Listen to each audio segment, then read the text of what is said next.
Maxey want out of Philadelphia now? You know what? I think that is something that he needs to strongly consider. It's got to be deflating and disappointing. He led the league in minutes this year, 38 minutes a game. He was the fifth leading scorer, averaging over 27 a game. The guy's a spectacular player. And Daryl Morey put him in a pinch. There's no way around it. Daryl Morey, listen, I like Daryl Morey. I respect him. But he's been too addicted to analytics for too long. And I've told y'all this story before, and I'm going to say it again. I know it's been uncomfortable. It's uncomfortable for people to hear. Damn that. We got to keep it a buck. Okay, here's the deal. Years ago, when they lost a playoff game, I knew that Daryl Morey was on his way. I knew it would be a matter of days before that man was gone. When he walked up to Tillman Fertitta with a bunch of stats, pointing out what they had did right, and said, so you see, we really won. I knew it was over. Now, y'all figure out how I know that story. You understand? I ain't asking, I ain't guessing. I'm telling you. That's what happened, okay? The man is addicted to his analytics. 5 of the 6 years he's in Philadelphia, they make the playoffs. What does it matter? They never get to a conference finals. I know injuries had something to do with it, but Daryl Morey historically has leaned on stars. And a lot of people have been negligent when it comes to all the ancillary pieces around those stars that can help elevate you. The true winners that have won championships, they do it a bit differently. Sam Presti, for example, which is why he's the greatest executive in the sport right now. Having said all of that, you Bob Myers, he ain't gonna like this. This is our buddy. We worked on NBA Countdown. I got my mad love for my man Bob Myers. He gonna get mad. I don't give a damn. Man, hell with all this nonsense, this talk about you going to find somebody else. You already have who you need. You leave Elton Brand as your general manager. You handle the decision-making as president of basketball operations. Just because you're the president of this new group that he's got going on does not mean that you're the president of sports for Harris Blitzer Sports and Entertainment. Damn it. Make part of your role finalizing the decisions for the 76ers. That's all. You leave the legwork to the GM you already have in place in Elton Brand, who knows a thing or two about basketball and knows what he's doing. He just answers to you. And you say yay or nay. We have executives in every industry allocating responsibilities to other people. And then when it's time for the decision to be made, you bring all the intel to them and they make the call. That's all Bob Myers has to do here. Josh Harris, don't listen to Bob Myers. Bob Myers, I don't give a damn. He got the Commanders. And Lord knows what else Harris has, the billionaire that he is. I do know this. He don't have a championship on an NBA level. Bob Myers got 4 of them. Why the hell are you going to look for somebody else? You do it. You make the call. Leave all the legwork to Elton Brand. Bring in whoever you want to along with Elton Brand.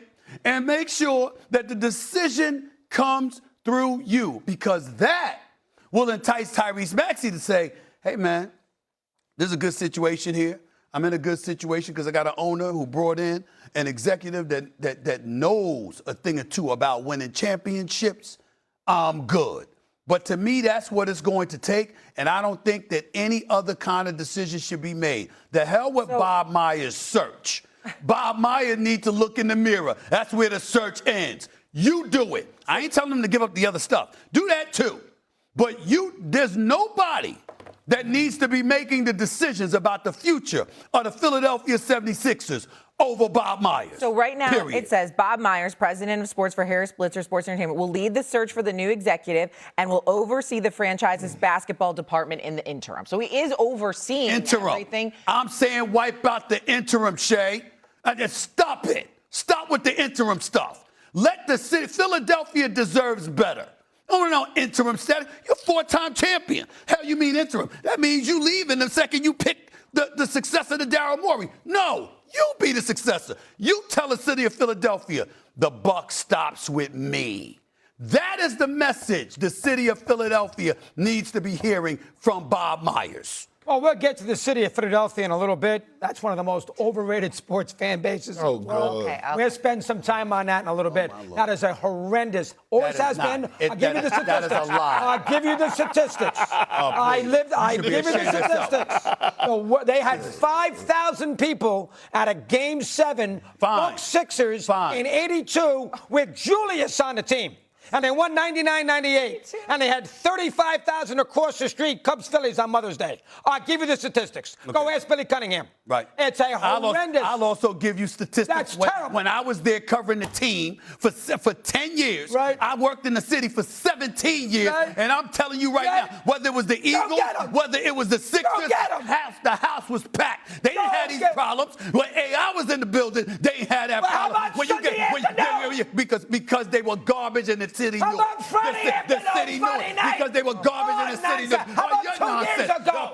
You're crazy. You're going to support the 76er fan. Oh, you don't know what you're. Why? Because you were covering for the Philadelphia Inquirer 10 years ago, running around for Heinz Iverson. You got to be kidding me. You got to be kidding me.